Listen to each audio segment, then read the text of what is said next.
One of the things that we've tried to do is think about both technology that people would make or utilize in the new world, or things that are pre-war that people are trying to get working now that they're sort of putting the pieces back together. Obviously, Fallout has the whole, what people in the 1950s viewed the future to be like, which, immediately becomes a huge playground for, oh, let's try this kind of blaster, and this kind of laser weapon, this kind of energy weapon. It's not microchips, it's vacuum tubes. It's not hard corners, it's rounded corners. It's the ray gun instead of the M16. There was a lot of guns, and there was a lot of fun guns in the first game, but we've added so many more. And some of those definitely range from the crazy 50s sci-fi feel to the more contemporary, you understand why that gun is cool because it's a grenade machine gun.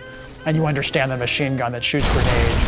It's probably pretty awesome. We have a little 9mm submachine gun. It looks like a World War II grease gun, like sort of compacted, and that's a really cool, distinctive little weapon.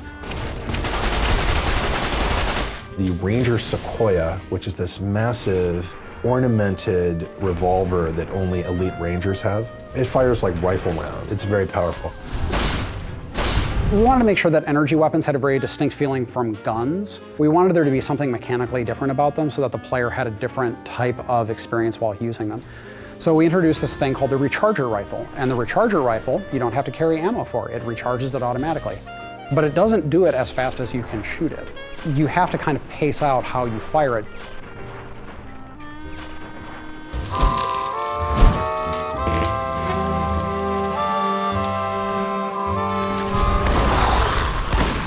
Our audio designers have put a lot of effort into sort of changing the sound. Part of it is because our environments are so open and there's so much desert involved, they wanted to make sure that they had distant sounds and close sounds.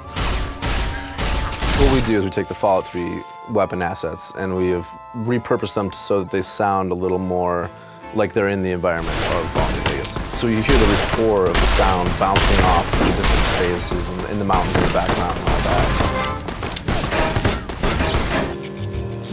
We're working with Enon Zur again, and Enon was really excited about the sort of shift in locations. I feel that going on this game was sort of like a coming back experience, but also a whole new one.